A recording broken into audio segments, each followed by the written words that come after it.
Chapman, I'd like to start with you. I believe Senator Cornyn referred briefly to a statement that I independently found concerning, a statement that you had posted on Reddit back in 2019 when you said, quote, "While at ATF, I conducted studies involving people who failed background checks to determine how many later committed crimes with a gun. Many did.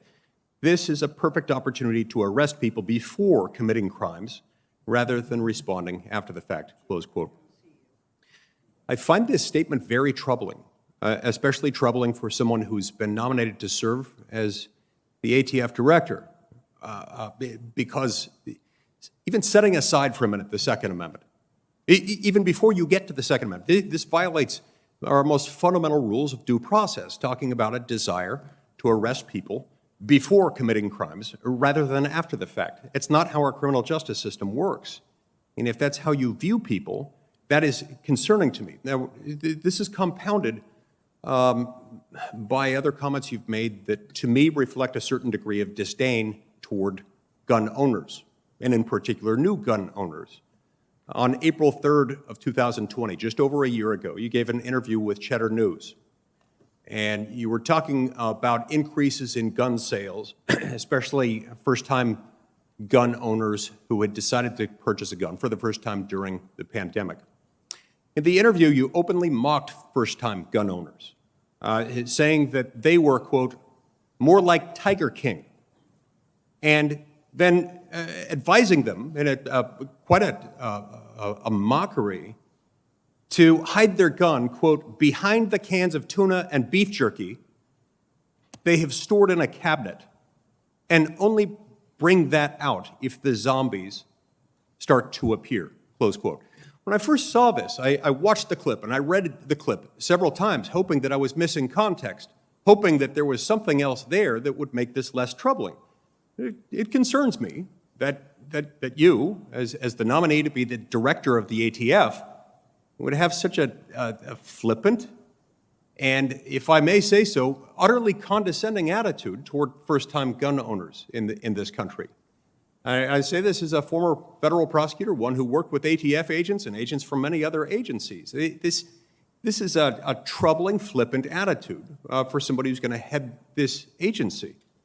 Now, you may find it interesting to learn that a survey of federal firearms licensees conducted by the National Shooting Sports Foundation shows that retailers supported the highest average percent increase in sales to Black Americans during the first half of 2020, with large increases also to women and to Hispanic Americans and Asian Americans as well. So why would you choose to insult so many of your fellow Americans with a statement like this, based on the fact that they've purchased a gun? Senator, thank you for allowing me the opportunity to address both of these comments that I believe were misunderstood and taken out of context. I'll start with the first. When I was talking about the prosecution of people who had lied and tried to buy a gun, clearly those people who lie and try have committed a serious federal felony. And what I suggested is, if we did research, we could determine which of those people were most likely to later commit some violent crime. And I do believe it would be ATF's mission, that of prosecutors, to prosecute those people who committed a serious federal felony before, striking again and killing someone. With respect to the other quote, I'll just say briefly. So are you saying that what you in fact meant was before committing other crimes and after committing a predicate crime? Is that what you're telling me that you meant when you said this is a perfect opportunity to arrest people before committing crimes rather than responding after the fact? Is that what you meant? Senator, thank you for the question, and thank you for the opportunity to clarify.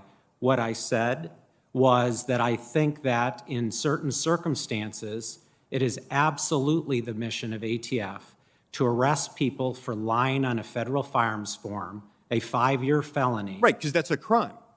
That is a crime. And it's the one I was speaking about in the quote that you were saying, sir. Okay, but you said before committing crimes. before committing an additional violent crime, which is something I was seeing at ATF, that people would lie and try and then go through other means, acquire a gun and hurt someone. Okay, so that statement was sort of in invisible brackets? Is that what you mean? Or is that just what you're saying that you meant? At the time, I did my best to communicate, and clearly, as exampled here, I fell short. I will try to do better. Okay, how about the other statement? With regards to the comments that I made on Cheddar, that was a lengthy interview. What I was trying to use is self-depreciating humor. The person who had a gun storm behind his tuna and beef jerky was me. And I was saying that all of us were acting in new ways as a response to COVID.